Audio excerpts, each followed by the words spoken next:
All right, God, like you guys, I need some good news. So let's start with a little, but don't get ahead of ourselves. This does involve Trump, so you know how it's going to end. But the good part, 16-year-old Ryder Williams at his lifeguard tower in Santa Cruz last month, and he sees a 10-year-old named Nathaniel lose his footing in the waves. Ryder jumped into action. He called for help on the radio, throwing his sunglasses aside, and he went.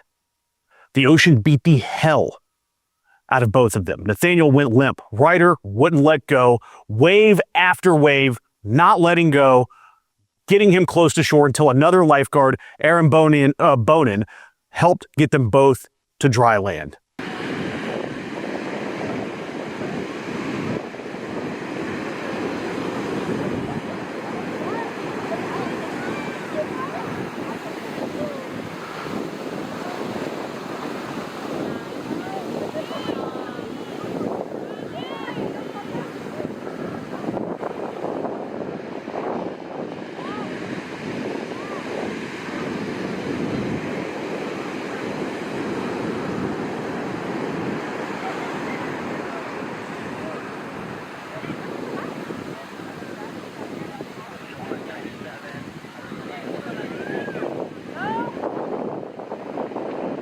And look, I taught scuba for 10 years.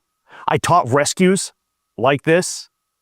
Doing what those guys did for real, that is some of the toughest stuff I have ever seen. And this whole thing is on video, genuinely incredible. These are true heroes. So because of their brave actions on Monday, both of these boys and their families were invited to the Oval Office to be honored by the president. And normally it would be an honor. And normally, if you had a normal president, it's the easiest PR on earth. Shake hands, throw the word hero out a few times, hand over a medal, pose for a photo, and don't be an asshole. And then all you have to do is bask in the positive press.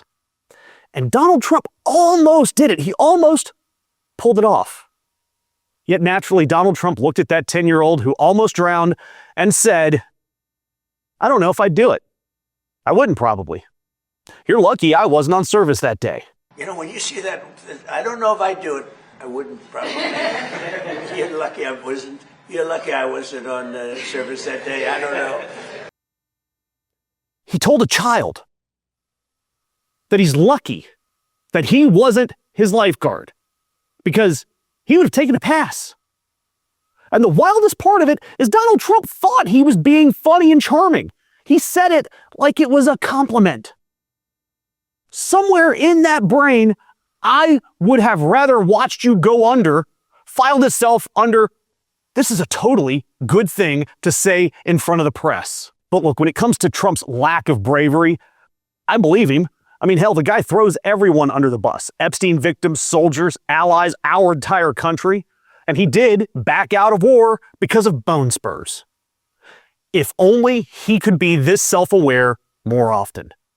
And meanwhile, the hero lifeguard, the teenager, sat there, polite, composed, more presidential than the very man that sits behind the desk.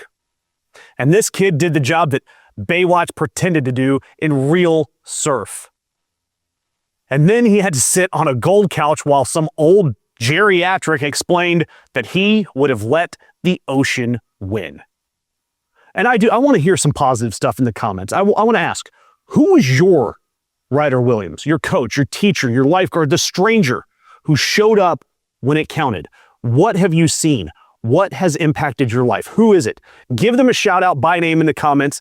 Let's fill this page with actual heroes. Now, of course, for Trump, after he made things awkward, he decided to ramp up to just plain weird. With the kids right there, he wandered into a rant about his, quote, very good relationship with Kim Jong Un to a 10-year-old, who I promise has never once wondered about the supreme leader of North Korea's feelings. I'm making it much safer. You see, I'm actually making it much safer. Kim Jong Un has always treated me with great respect.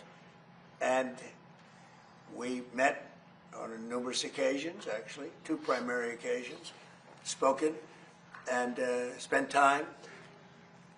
I understand him. He understands me. You're doing war games.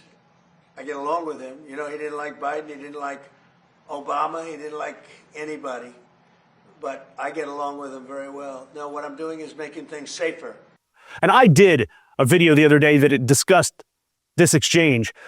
But when you see this yelling match in the context of this is how Trump acts in front of two children, it's even crazier. I'm talking about when CNN's Kristen Holmes asked a real question: whether Kim requested the cutback of our military exercises with South Korea. And Trump came apart, full meltdown, right there in front of the kids. Quiet. You're very disrespectful in front of this young man. Okay? Don't you find her disrespectful? He understands. Quiet. Who are you with? I'm with CNN. Fake news. I You're just wanted fake to follow news. up on this out- You're a loud, boisterous person. You're fake news. I was Be trying to quiet. find out if Be you had quiet. been talking Be to Kim quiet. Jong Un if he had asked you You're a to fake scale back reporter, and you on the report fake military news. exercises. Go ahead. Mr. President. Quiet. You're very disrespectful in front of this young man, okay? Turning to the kid saying, don't you find her disrespectful? He understands. Quiet. Then yelling, you're fake news. You're a loud, boisterous person. Be quiet. You're a fake reporter, and you report fake news. Catch what he did there. He actually tried to get the 10-year-old kid involved. Hey, kid, let's gang up on that reporter. Don't you find her disrespectful? She's a woman. The kid's 10. He nearly drowned. He came there to be part of a nice story. And instead, you made him a prop in your little sexist war on female reporters. And then add Quiet Piggy to the quiet to the list with milk toast to Shannon bring him over a poll he didn't like. Monday, it was just be quiet 3 times in a row in front of kids at an event about courage.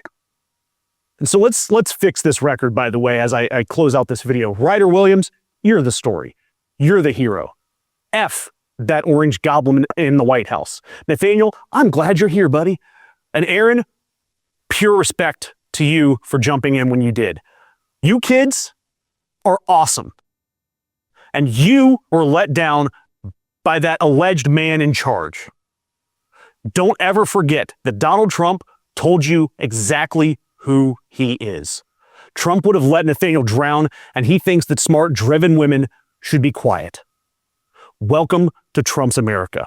And independent media like us, we run on your interactions, likes, comments, shares. It costs nothing. It takes just a second, and it keeps stories like this in front of you. So do me a favor. Do just something. A like, a comment, doesn't matter. Do one thing before you click to another video.